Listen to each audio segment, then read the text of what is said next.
ஜெய ஜெய சங்கர ஹர ஹர சங்கர காஞ்சி சங்கர காமகோடி சங்கர பிரதோஷ சங்கர பிரத்யக்ஷ சங்கர சரணாலய சங்கர சரண்புகு சங்கர மகாபெரிவா மகராஜி கி ஜெய்.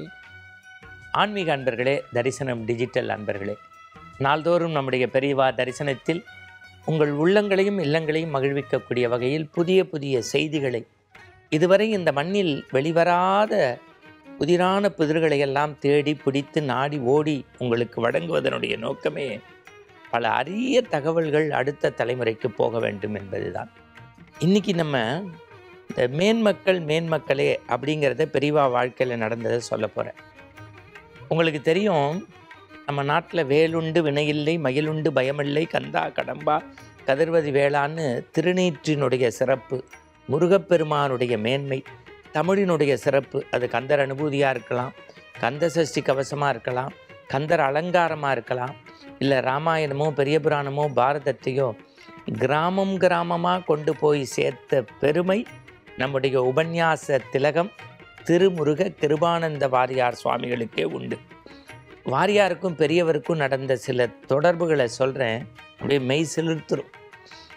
1965 நம்முடைய கருணை கடலாக இருக்கக்கூடிய கருணாமூர்த்தி ஸ்ரீ காஞ்சி மகானை தரிசிக்க வாரியார் சுவாமிகள் தன்னுடைய நட்பு வட்டாரம் புடைசூழ ஒரு தட்டு நிறைய பழங்கள்லாம் வச்சு பெரியவாளை தரிசிக்க ஒரு நண்பகல் வேலையில் உள்ள வரார். பெரியவாவும் அப்படி எதிர்கொண்டு அவரை வரவேற்க வரார். ரெண்டு பேரும் ஒருத்தர் சந்திக்கிறார். அப்படி தட்டை கீழே வச்சு நெடுஞ்சாங்கடையாக பெரியவாள்கிட்ட நமஸ்காரம் பண்ணிட்டார் வாரியார் சுவாமி. நெடுஞ்சாங்கடையா கொஞ்சம் பதறிட்டார், நிலை தடுமாறிட்டார் பெரியவர்.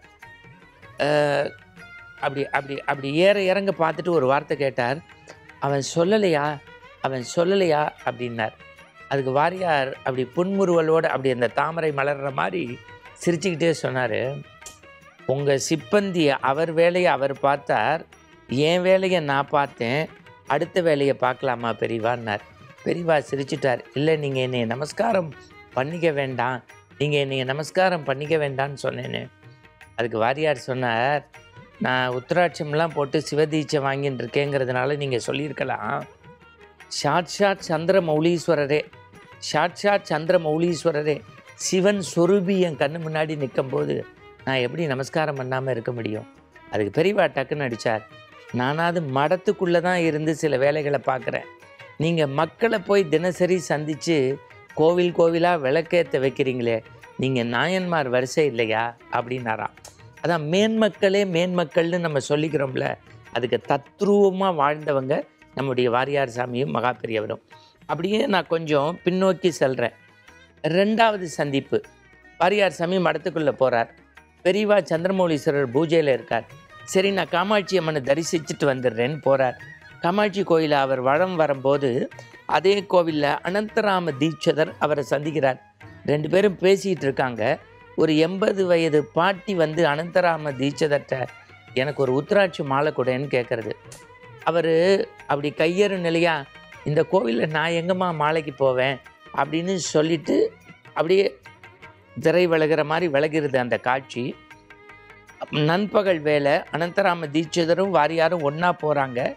பெரியவாளை சந்தித்து எல்லாம் பேசி முடித்து புறப்படும் போது ஒரு ஈச்சந்தட்டில் சால்வையும் பெரிய உத்திராட்சி மாலையும் பெரியவா கொடுத்து தீட்சிதர்கிட்ட, இது வச்சுக்கோ, பயன்படும், உனக்கு பிடிச்ச வாளுக்கு கொடு அப்படின்னு உள்ளே போகிறதுக்கு முன்னாடி திரும்பி, என்னையவே இந்த மண்ணுக்கு அறிமுகப்படுத்தின வாழ்க்கே கொடுப்ப அப்படின்னு சொல்லிட்டு உள்ளே போயிட்டார். என்ன ஆச்சரியம், அந்த 80 வயது பாட்டியும் அப்போ மடத்தில் வரார். அவரை கூப்பிட்டு தீட்சிதர் அந்த சால்வையும் மாலையும் கொடுக்குறார். அந்த அம்மா கண்ணீர் மல்க சொல்கிறா, இந்த சாமி உள்ளே போதில்ல, இவன் அம்மாவுக்கு பிரசவம் பார்த்தாங்கல்ல செவிலியர், அப்போ கூட துணைக்கி இருந்த கிழவி நான் தான், அதை என்னைக்காவது வாய்ப்பு இருந்தால் பெரியவர்கிட்ட சொல்லு. இப்படி அதிசய அற்புதங்களை இந்த மண்ணில் நிகழ்த்தி கேட்குறவங்களையும் பார்க்குறவங்களையும் மெய்யுருகச் செய்கிறது தான் பெரியவா. மீண்டும் நாளை பெரியவா தரிசனத்தில் சந்திப்போம், சிந்திப்போம்.